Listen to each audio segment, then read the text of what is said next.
Hello, viewing audience. My name is Jeff Shaw, and I'm the production manager here at Davis Media Access. We operate cable channel 15 and cable channel 17 in the Davis community, as well as KDRT 95.7 FM. And this show is called In the Studio. With me today is a very special group of people representing the United States Bicycling Hall of Fame, which is located in Davis. And I'd like to introduce Sabrina Vigil, Bob Bowen, and Hilary.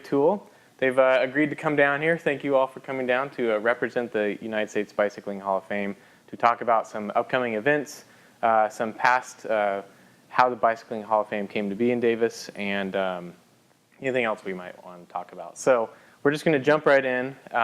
We do have we have a clip that we'll show you later on, and we brought some also some items to show you as well. Bob brought down. So Bob, I think I'll start with you since you are the history here, I guess, among this group that we've assembled to talk about the Bicycling Hall of Fame today. First off, tell me about how the Bicycling Hall of Fame came to Davis and what that process was like. When did it start? And how about when was the Bicycling Hall of Fame originally conceived? Well, the Bike Hall of Fame was put together around 1985, and it took place in Somerville, New Jersey, which is the site of the longest continuous bike race in America. So a lot of people in Davis are familiar with the 4th of July criterion.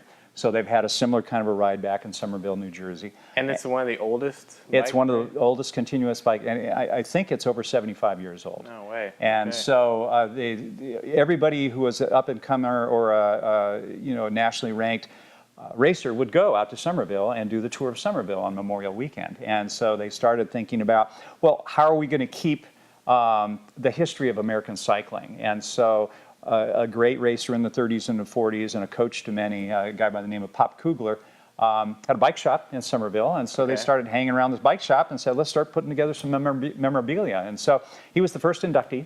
And so he was the founder, but he was also the first inductee. Exactly. And so was that that sounds a little nefarious there. Yeah, it does. But he really the grandfather of, in terms of coaching and knowing people of American cycling. So he was inducted in 1987. And over the years, as a nonprofit, as many people know, it's tough to raise money. And they would sometimes have a display in a strip mall that had a business that go out and they'd get donated a storefront. And so they ran into some financial issues. And so previous to 1987, there was no such thing as the United States Bicycling Hall of Fame. No, there's no. I mean, clearly there's been historical racers that since before that, and yet no one had a site, no one incorporated as that entity. No, USA Cycling is like the organization that licenses and the cyclists as well as oversees, how the Olympic team is chosen, that kind of thing. So they basically said, okay, you set up this Hall of Fame, essentially a museum, the history of bicycling in America, and we'll support that. So they blessed USA Cycling blessed the conception of the U.S. Bicycling Hall of Fame. Okay. Yeah. So don't mean to get religious or anything.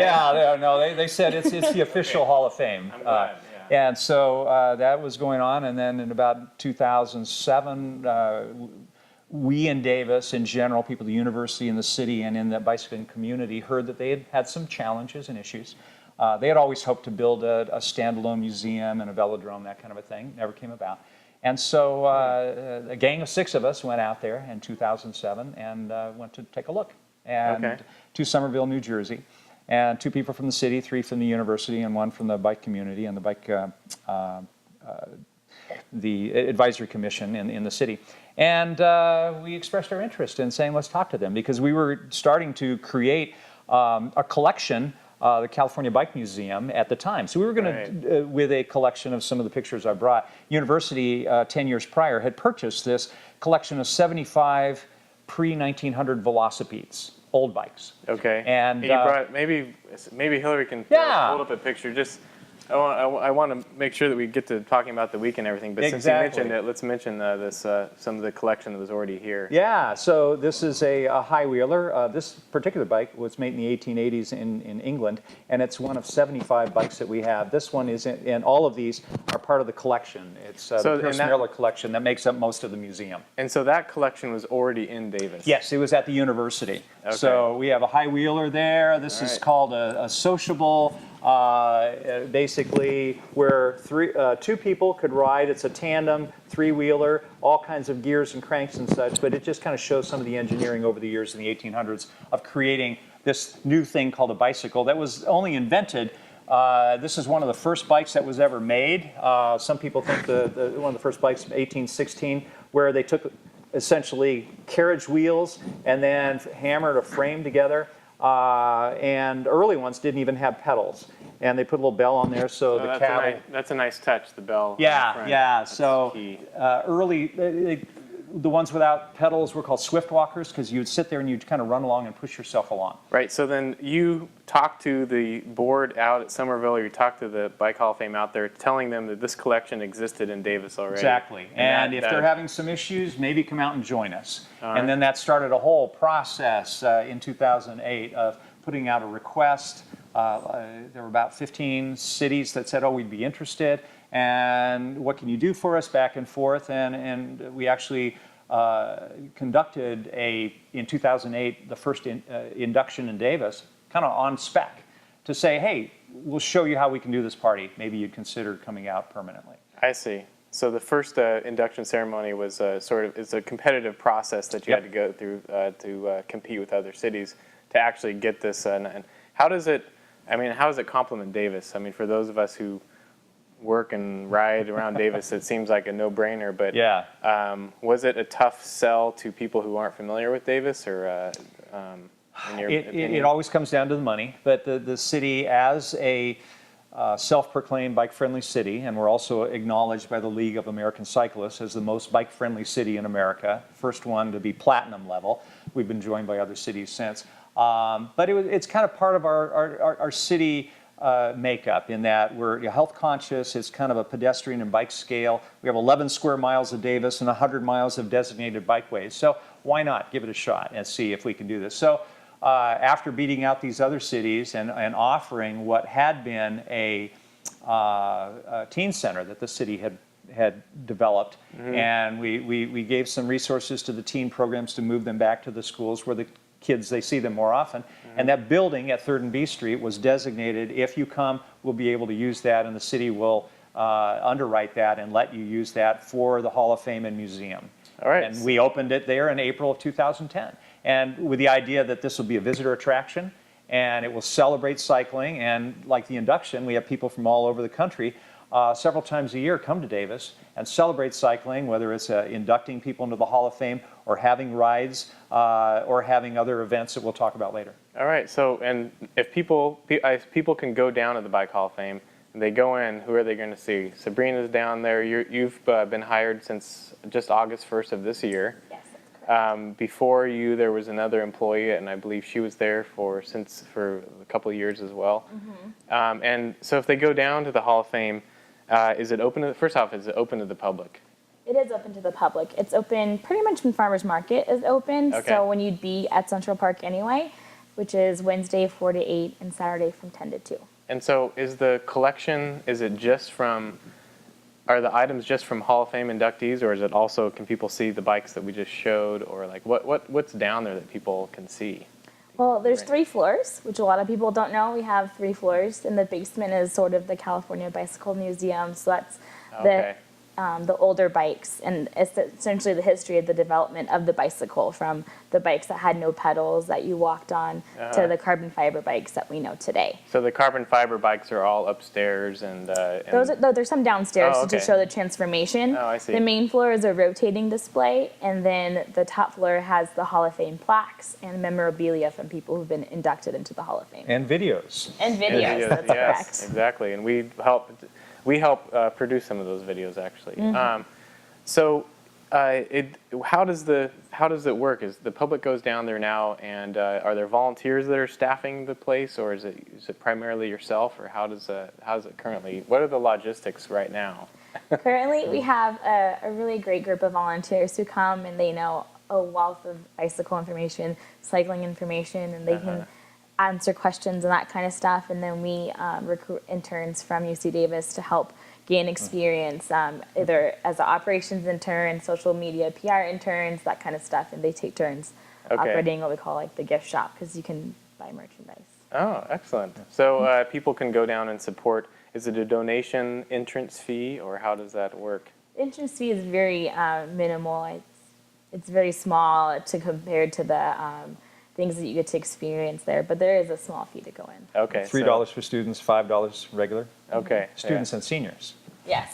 All right, and then and why don't you tell us about your current position there and what you've been sort of trial by fire here as we launch into these events that are happening. When you first came on board, wasn't there an event already happening? And why don't you mention a couple of the events that the Bike Hall of Fame holds per year that you know about? Well, I'm the assistant event and facilities manager, so I help plan the events, make sure they go off as smoothly as possible. And when I came in 2 weeks in, we had one of our biggest events of the year, which was the Bike and Brew Fest. It was the first year we'd had it. We partnered with Sledworks and De Vere's and had this amazing turnout of close to 2,000 people come and enjoy bikes and brew at Central Park for a few hours. And so that was kind of a whirlwind entrance into working with the Bike Hall of Fame. And then a few weeks after that, we had our first Bingo Bike-a-thon. Okay, and where was that? It started at Central Park, and we gave kids a map, and they had to navigate the map and go through UC Davis and find landmarks like the eggheads and other pieces of artwork and stuff like that, and then come back and Radio Disney put on a show for them. So these events are sort of the brainchild of your board, or how do they come about? Everyone's just sort of, I mean, it makes sense that the Bike Hall of Fame would produce these events, but they're clearly a fundraiser to help raise money for the Bike Hall of Fame, but they also stimulate interest in general in bikes and sort of the biking community, and they complement Davis, it sounds like. Yeah, they're the brainchild of some of the board members, some of the volunteers that work with us. Brody Hamilton's one of our main spearheaders for these events. Okay. And pretty much we just work together as a team to raise funds to support the Bike Hall of Fame so that it stays in Davis as long as possible and just shows the rich bicycling community and history of Davis. Excellent. And events help publicize the activities of the Bike Hall of Fame as well. So. Yeah, bring some attention to what's down there. Right. What about these tire side chats? Has that been something that has happened since from the very beginning? Another board member, John Hess, a longtime cyclist in Davis, has spearheaded this, but we've all produced things where we have famous writers, famous authors come through town, and if you're a member of the Hall of Fame, and anybody else can come in and pay the admission and hear folks who have written biographies about famous bicyclists or have actually, former Hall of Famers. They'll come in and talk about, say, competing in the 70s as an American rider in the Tour de France kind of a thing. So usually have at least 3 or 4 a year, the tire side chats. Very informal setting where you get to meet people who are really big names in the bicycling industry. And so those chats, I heard you mention membership. So the Bike Hall of Fame is a membership organization, and anyone can join it. Do members, what kind of privileges do you get, I guess, if you're a member, other than supporting the Bike Hall of Fame? Well, if you're a member, depending on the level of membership, they all include free admission for the rest of the year. So it's a year from the day you purchase it. To the next year, you get admission for you and your party into the Hall of Fame, so you come back and visit as many times as you would like. And then further levels include other perks such as tickets to the induction ceremony, merchandise, souvenirs like a cowbell, a pin, a shirt, that kind of thing. Invitations to member-only events such as our VIP reception for the induction and tire side chats. You get first-hand knowledge of that kind of stuff, so you can mark it on your calendar early. Excellent. And one other event I've heard you guys have is the Grand Fondo, which is actually you have bike ride events as well, or I guess that's part of Induction Weekend, or? Yeah, during Induction Weekend, there is a ride with the Hall of Famers. It'll be in the afternoon around 1 o'clock this year on Saturday the 16th, and it's open to the public. 16th of November. Yes. Right. It's open to the public. Anyone can come and enjoy a nice ride out to Winters with past inductees into the Hall of Fame. And so there's also a standalone event called the Grand Fondo, or what's that about? What does that entail? Yeah, we conducted one in 2012. And we don't have any on the schedule right now, but in the future, similar to some of the rides that, whether it's the Foxy Fall Century or, the Davis Double is the big ride, but essentially a fully supported ride where you ride with some famous Hall of Famers. So that's the idea, is you get to ride with some of your heroes. Yes. And go on an extended long bike ride with them. Yep. Pretty cool. So let's start talking about the, one other thing. I guess you have one other bicycle image down there. So maybe you could hold that up, Hilary, and tell us, or show us what that is, Bob. Yeah, this is all different types of bikes, but a lot of people in Davis will see things called whimsicles that Peter Wagner makes. And so, we have this kind of this is a wooden wheel bike right here, one of the first drop frame bikes. So, because it was very contentious when women started wearing bloomers and would go out and ride bicycles. And so, some of the tandems were invented. So, women could go out and then somebody could go along and supervise them because, they couldn't go out on their own. But it's kind of intriguing to see. I mean, we're talking about wooden spokes here. And, some of the whimsicles around town where there's kind of scooters that you jump up and down and you have the axle off to the side, so the wheel kind of cambers over. So this is just one of 75 bikes. They're not all on display. They're always a rotating display in the Hall of Fame. But people would be amazed at some of these early bikes. And I mean, the Wright brothers were early bicycle. They created bicycles. Right. I think a lot of people probably don't know that the Bike Hall of Fame has this incredible history of bicycling, as well as just the inductee collection and the inductee information down there. So, and then we, as the city, the city of Davis is the only town that has. We're going to move into our. Oh, go ahead. It has a bicycle in its logo, so people will see a lot of us ride high wheel bikes during the Picnic Day Parade. Yeah. So always asking, how do you actually ride one of those high wheel bikes? So yeah, you can come down and we'll show you how to do it. I know. If we had one in the studio, we would have you demonstrate it. But if you can imagine, it must be kind of difficult to ride something like this, and so.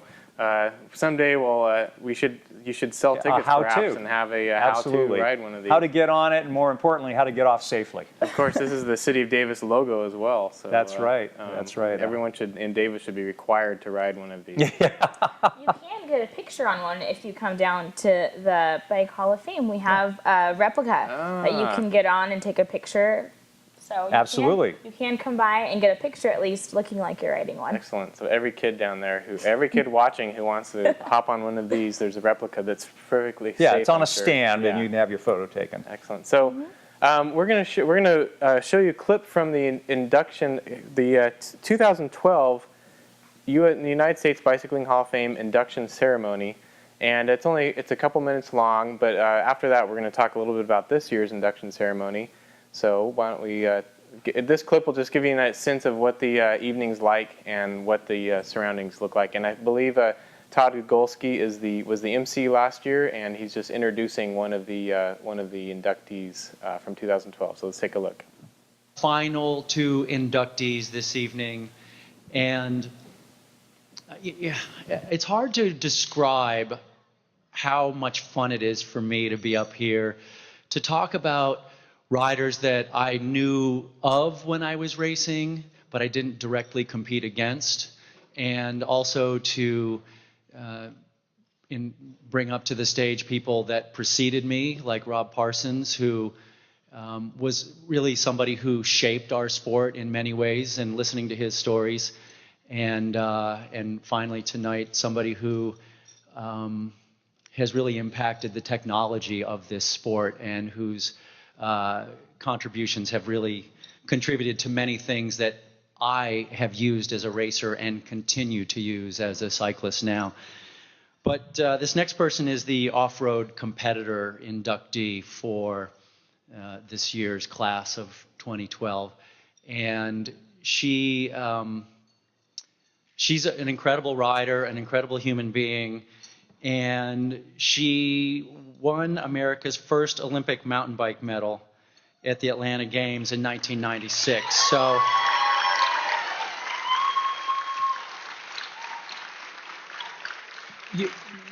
what you may not realize if you haven't been around the sport for a long time is that America invented mountain biking. And America became a real powerhouse in mountain bike racing. But Susan DiMattei was the first person to win an Olympic medal in mountain biking from America. So it's a real pleasure to have her here this evening. She also took a silver medal at the 1994 World Mountain Bike Championships in Vail, Colorado. And from 1990 through 1996, All right, so that was a clip of Todd introducing a induction member, the 2012 class, so to speak. And if you want to see more of that ceremony, including clips from each of those 4 inductees, then go to dctv.davismedia.org, and you can watch all of those online. You can also watch Tom Ritchie's induction speech last year. I thought it was pretty well said. He mentioned some of the recent controversies that are happening in cycling, and so it's a great. He's a competitor that's been around since before cycling was big in the United States, and he talks about some of the most recent controversies, I guess. So let's talk a little bit about 2013. You've brought on an intern to help out this year. You're pulling together as much help as you can. Hilary, I imagine what's your role is going to be everything from outreach to what help getting some of your friends to come, or like what's been your what appealed to you as far as becoming an intern at the Bike Hall of Fame? Like what brought you in? Well, originally I was brought in to help with public relations, so I've been going out into the community doing outreach, like handing out flyers or putting them up in cafes, and I've been going around to local businesses asking for donations for our silent auction, because that's going to help us really fundraise to support the Hall of Fame.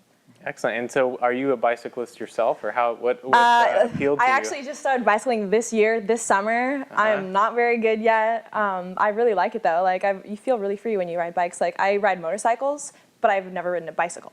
Excellent. So it was an interesting transition going from something with a motor to something without a motor. Right, and so part of your internship, I guess, is getting familiar with this bike culture that is Davis. Yeah. And I think it's going to help a lot. You're a student, I assume? Yeah. And you've been in Davis for how long then? For a year now. And you're already, you see all the bicyclists everywhere, and I imagine being at the Bike Hall of Fame is like the pinnacle of the bicycle culture in Davis. And Absolutely. So you're going straight to the top and get to see what's happening.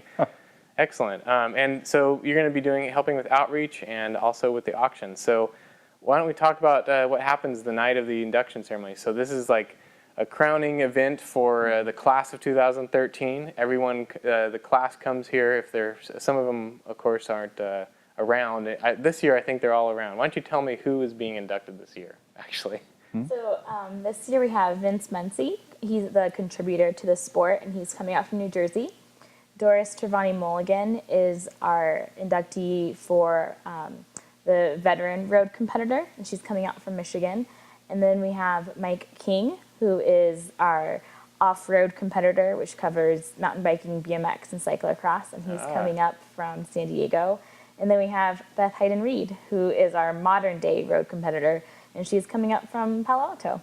And so these people are all going to be in person, so you can Yes. meet them and get their signature. And That's whatnot. right. Photographs, yes, everything with them. And so anyone, the night of the event is happening at Freeborn Hall, and anyone can purchase tickets to go to the event, right? Yeah, they can purchase them online, or they can come in, and it's open to anybody who has an interest to support the Hall of Fame. And the website is USBHOF.org. So if you go to the website, which we can show right now on the screen, that's where you can get more information about this weekend. But it's a dinner event. People, there's a silent auction that we mentioned, which is part of the fundraiser for the Bicycling Hall of Fame, and the inductees will be there themselves. And it seems like I've been there before, but there's past inductees also who are usually around, and Yes. So if people want to see all the list of the past inductees, is that also on your website, or?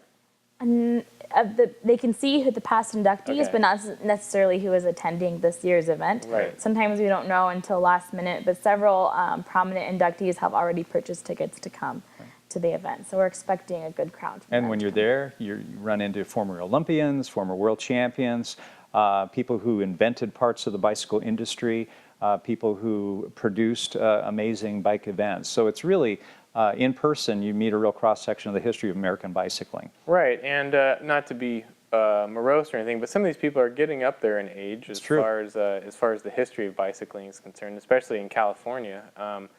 So this is sort of a chance to meet some of the people who've had a real, hand in the bicycling world. Is it primarily focused on racing then, or like how are these inductees chosen? Is it mostly career racing type achievements, or well, how are they? Let me just step back. How are they actually chosen, or how are they determined? Is it a nomination process, or? Yes, there's a nomination process. Anyone There is. There's a nomination process. It's all secret. I know we're not allowed to. Main tell. thing is you have to be not competing if you were a competitor for Okay. 5 years. Retired. So you have to wait 5 years, you've retired, and then you're eligible. And then people in the Hall of Fame, a committee, former inductees, people can nominate you. Gotcha. And then there's a committee that reviews it. And in the different segments, like racers, more of the classic racers, contributors to the sport. And they're voted on. Usually we have 4 every year that get inducted. Excellent. So this year, when is that? That was determined back in March or something of this year, June? It traditionally is announced around May or June. Okay. So if folks want to go and check out who's being inducted this year into the United States Bicycle Hall of Fame, they can go to the USBHOF.org website. Those are already listed, right? They are. They're Yes. already listed. If you'd like to meet those folks in person, you can go to the event on November 16th of this year at Freeborn Hall. When does it start? The event starts at 5:30. There's the reception for about an hour, and then dinner, and the program gets underway. And the program is fantastic, including the videos at Davis Media Access. That's right. The introductory videos are great. Yes, we actually produced the videos that sort of highlight the career highlights from the different inductees. Of course, you do have to purchase tickets ahead of time. You can't just show up at 5:30 and expect to get in the door and be fed. So give these people help by purchasing tickets ahead of time if that's what you plan to do, and make sure that there's food to be fed. And then any last things you guys would like to add to this discussion about the? If nobody has been to a Hall of Fame induction, I'd really encourage them to go this year, because the university is actually shutting down Freeborn starting next July. It may be the last induction in Freeborn Hall. So it's going to be kind of a momentous occasion, and we don't know what's happening next year, but be there this year, and guarantee you'll have a great time. Excellent. And if you'd like more information about the Bike Hall of Fame, go down anytime during their open hours during the Farmers Market at 3rd and B. And thanks for joining. You've been watching In the Studio here on Davis Media Access. We'll catch you next time.